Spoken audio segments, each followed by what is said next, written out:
हिमांशु 42 साल के हैं, दिल्ली में रहते हैं। उन्होंने कोविड वैक्सीन दूसरों के मुकाबले बहुत लेट लगवाई। वजह थी अफवाहें। उन्होंने कई सारे लोगों से सुना था कि कोविड-19 की वैक्सीन सेफ नहीं है, इसको लगवाने से हार्ट अटैक पड़ सकता है वगैरह वगैरह। घर वालों के बहुत जोर देने पर उन्होंने वैक्सीन लगवा ली। वैक्सीन लगवाने के बाद उनको एहसास हुआ कि जो अफवाहें उन्होंने सुनी थी सब झूठी निकली, वो एकदम ठीक है। पर इस सब के बावजूद उनके मन में शक बना रहा और इस शक को हवा तब मिली जब उनके कुछ जानकारों को 1 साल के अंदर दिल से जुड़ी कुछ कंडीशंस हो गई। सबको वैक्सीन लगवाने के बाद ऐसा हुआ। ये कंडीशंस थी मायोकार्डाइटिस और पेरिकार्डाइटिस। मायोकार्डाइटिस यानी दिल की बीच वाली मांसपेशी यानी मसल में सूजन, वहीं पेरिकार्डाइटिस यानी दिल के आसपास मौजूद टिश्यू यानी ऊतकों में सूजन। हालांकि अब ये सारे लोग ठीक हैं, पर हिमांशु सच जानना चाहते हैं। आजकल लगभग हर दिन खबर आ रही है कि किसी ना किसी शख्स की हार्ट अटैक पड़ने से मौत हो गई।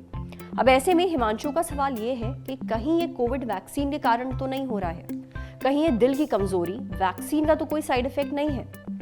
हिमांशु ने जो सवाल हमसे पूछे हैं वो और भी कई दर्शक हमसे पूछ चुके हैं। ऐसे में जरूरी है कि लोगों तक सही जानकारी पहुंचे और किसी बेबुनियाद डर के चलते लोग वैक्सीन से डरे नहीं। तो सुनिए डॉक्टर्स का इस पर क्या कहना है। आजकल लोगों में ये भ्रांतियां हैं कि कोविड-19 वैक्सीन लगाने के बाद से हार्ट की बहुत सारी प्रॉब्लम्स होने लगी हैं। कुछ हद तक सही है, बट पूरा सही नहीं है। बहुत कम लोगों को, रेयरली लोगों को हार्ट की प्रॉब्लम्स होती हैं, जिसमें मायोकार्डाइटिस एक बीमारी है, दूसरा पेरिकार्डाइटिस और तीसरा ट्रांजिएंट एवी ब्लॉक। ये तीनों ही स्थितियाँ बहुत ही ट्रांजिएंट हैं और ऑलमोस्ट जितने लोगों को हुआ सारे लोग रिकवर कर गए। कोविड-19 वैक्सीन लगवाना ज़रूरी है क्योंकि हमें पता है कि कोविड-19 का कोई परमानेंट इलाज नहीं है और इससे मोर्टेलिटी ज़्यादा है।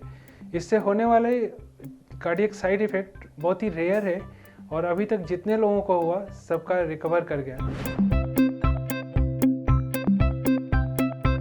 क्या सावधानियां रखना चाहिए, हमें क्या करना चाहिए कोविड-19 वैक्सीन लगवाने के पहले? तो यहाँ तक कि अगर आप एस्पिरिन ले रहे हैं, क्लोपिडोग्रेल ले रहे हैं या कोई भी एंटीकोगुलेंट ले रहे हैं तो उसको कंटिन्यू करें और उसको कंटिन्यू करते हुए ही आप वैक्सीन लगवाएं। वैक्सीन लगवाने के बाद से फ्लू लाइक सिम्टम्स आना कॉमन है, लेकिन अगर आपको चेस्ट पेन होता है, सांस लेने में दिक्कत होती है या चक्कर आते हैं तो आप हॉस्पिटल ज़रूर जाइए। ये हो सकता है कि मायोकार्डाइटिस हो या पेरिकार्डाइटिस हो या ट्रांजिएंट एवी ब्लॉक हो, जैसा मैंने बताया। इन सभी चीज़ों को उपचार करने से बिल्कुल ठीक हो जाते हैं। इस पर मोर्टेलिटी रिपोर्टेड नहीं है अभी तक वर्ल्ड में। आपको पता है होना चाहिए कि कोविड-19 एक वायरल बीमारी है।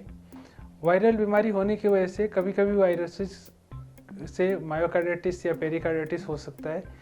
ये ऐसे ही इन लाइव एटेन्यूएटेड वायरसेस से भी पेरिकार्डाइटिस या मायोकार्डाइटिस हो जाता है, जो कि ट्रांजिएंट है और ठीक हो जाता है। इसमें आप बहुत कुछ नहीं कर सकते हैं। पहले अगर आपको हार्ट की प्रॉब्लम ऑलरेडी है तो मैं यही कहूँगा कि आप एक बार अपने डॉक्टर से सलाह ले लीजिए, और लेकिन वैक्सीन ज़रूर लगवाइए। वैक्सीन लगवाने के बाद से दिल का सेहत का ख्याल, अगर चेस्ट पेन है, शॉर्टनेस ऑफ ब्रेथ है, मतलब सांस फूल रही है, छाती में दर्द है या चक्कर आता है, पल्स कम हो गई, तो हॉस्पिटल जाना चाहिए। खाने पीने का संतुलन रखें। बाकी इस वैक्सीन से एज सच कोई बहुत बड़ी प्रॉब्लम नहीं होती है, और जिन लोगों को भी ये ट्रांजिएंट चीज़ें हुई उनको बहुत जल्दी ही रिकवर हो गई सारी की सारी चीज़ें। तो वरी करने वाली बात नहीं है कि इससे आपको कुछ एक्स्ट्रा ध्यान रखने की ज़रूरत नहीं है, लेकिन हाँ ज़रूर अगर आपको सिम्टम्स है तो डॉक्टर के पास ज़रूर जाइए। माइनर फ्लू लाइक सिम्टम्स जैसे कि फीवर, कफ, बॉडी एक, हेडेक, ये सबको काफ़ी कॉमनली हो जाता है। इसके लिए कुछ नहीं करना है, PCM की टैबलेट लेना है और उससे ये ठीक हो जाता है। तो भाई जिन जिन लोगों के मन में ये डर है कि कोविड-19 वैक्सीन लगवाने के बाद उन्हें हार्ट अटैक का खतरा ज़्यादा है, तो ये डर अपने मन से निकाल दीजिए। डॉक्टर इस बात पर जोर दे रहे हैं कि ऐसा नहीं है। कोविड वैक्सीन लगवानी बहुत ज़रूरी है, ये आपकी जान बचा सकती है। अगर वैक्सीन लगवाने के बाद आपको कोई भी लक्षण दिखते हैं तो आप तुरंत डॉक्टर से मिलें। पर हाँ, जिन कंडीशंस का जिक्र डॉक्टर साहब ने किया है वो ठीक हो जाती हैं, इसलिए आपने घबराना नहीं है। अब बढ़ते हैं सेहत के अगले सेगमेंट की तरफ, तन की बात। जानिए जुकाम में आपके दांतों में दर्द क्यों होने लगता है। मुझे हाल फिलहाल में भयानक सर्दी जुकाम हुआ था। आवाज तो अभी भी पड़ी हुई है और पता चल ही रहा होगा आप लोगों को। खैर, इस बार जब सर्दी जुकाम हुआ तो मैंने एक चीज नोटिस की। जुकाम के साथ साथ मेरे ऊपर वाले दांतों में एक अजीब सा दर्द हो रहा था। पहले मैंने इग्नोर किया, मुझे लगा शायद दांतों का दर्द होगा, एक मुसीबत और आ गई।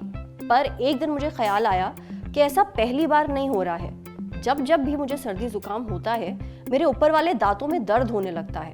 अब हो सकता है आप में से बहुत लोगों को ये बात पहले से पता हो, पर मुझे मालूम नहीं थी। इसलिए मैंने डॉक्टर साहब से पूछा कि ऐसा क्यों होता है। पता चला कि जब भी आपको सर्दी, खांसी, जुकाम या फिर साइनस इन्फेक्शन होता है तब आपके दांतों पर भी बहुत प्रेशर पड़ता है। होता क्या है कि आपके जो ऊपर वाले दांत हैं वो साइनसेस के पास होते हैं। अब ये साइनसेस क्या होते हैं? साइनसेस हमारी नाक के दोनों तरफ हड्डी के अंदर खाली जगह होती है। ये नाक के ऊपर, आंखों के ऊपर, माथे पर और गालों में होते हैं। अगर इस साइनसेस में इन्फेक्शन हो जाए, ब्लॉकेज हो जाए या इनके अंदर सूजन आ जाए तो इसे साइनोसाइटिस कहते हैं। सर्दी जुकाम के दौरान ये साइनसेस बलगम की वजह से ब्लॉक हो जाते हैं, इनमें सूजन आ जाती है और आपके दांत भी साइनसेस के पड़ोसी होते हैं, यानी उनके पास होते हैं। इस सूजन के कारण दांतों पर बहुत प्रेशर पड़ता है जिसकी वजह से होता है दर्द। जुकाम खत्म होते होते ये ठीक भी हो जाता है, पर इस दौरान आप आराम के लिए एक ट्रिक ट्राई कर सकते हैं। एक तौलिया लीजिए, उसे गुनगुने पानी में डुबोकर नाक, गाल और आंखों के पास रखिए, मतलब सिकाई करिए। पर अगर दर्द बहुत ज्यादा है और जा ही नहीं रहा है तो डॉक्टर से जरूर मिलिए। एक बात और, ये वाला दर्द ना केवल एक दांत में नहीं होता बल्कि कई दांतों में एक साथ होता है। समझे? अब बारी है सेहत के आखिरी सेगमेंट की, खुराक, यानी एक झकास सी हेल्थ टिप। अब जब सर्दी जुकाम का जिक्र हो ही रहा है, जो इस मौसम में बहुत ज्यादा आम है, तो ये भी जान लेते हैं कि कोल्ड होने पर क्या चीजें आपको खाना अवॉइड करनी चाहिए। जब किसी इंसान को साइनस होता है तो लक्षणों के तौर पर सर्दी, जुकाम, एलर्जी, सिर दर्द, बुखार, खांसी, नाकबंद, गले में खराश, थकान और सांस से बदबू आती है। अब इस दौरान, यानी साइनस होने के दौरान, इंसान को सांस लेने में दिक्कत महसूस होती है। न्यूट्रिशनिस्ट विभूषा बताती हैं कि अगर साइनस है तो डेयरी प्रोडक्ट जैसे कि दूध, दही, पनीर वगैरह के इस्तेमाल से बचने की सलाह दी जाती है, क्योंकि ऐसे केस में डेयरी के ज्यादा इस्तेमाल से बलगम और भी ज्यादा बनता है। ज्यादा बलगम यानी और ज्यादा कंजेशन यानी दिक्कत।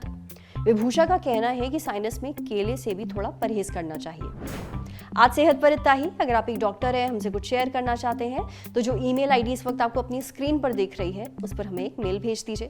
ये वीडियो फेसबुक पर देख रहे हैं तो हमारे फेसबुक पेज को लाइक करिए, यूट्यूब पर देख रहे हैं तो हमारे चैनल को सब्सक्राइब करिए, बेल आइकन पर जरूर क्लिक कर दीजिए ताकि जब भी हम कोई नया वीडियो अपलोड करें तो उसका नोटिफिकेशन आप तक सबसे पहले पहुंचे। जाते जाते एक मजेदार बात और सुनते जाइए। अब आप देख सकते हैं the Lallantop show live Lallantop app पर ठीक रात 8 बजे। आज ही डाउनलोड करिए। शुक्रिया।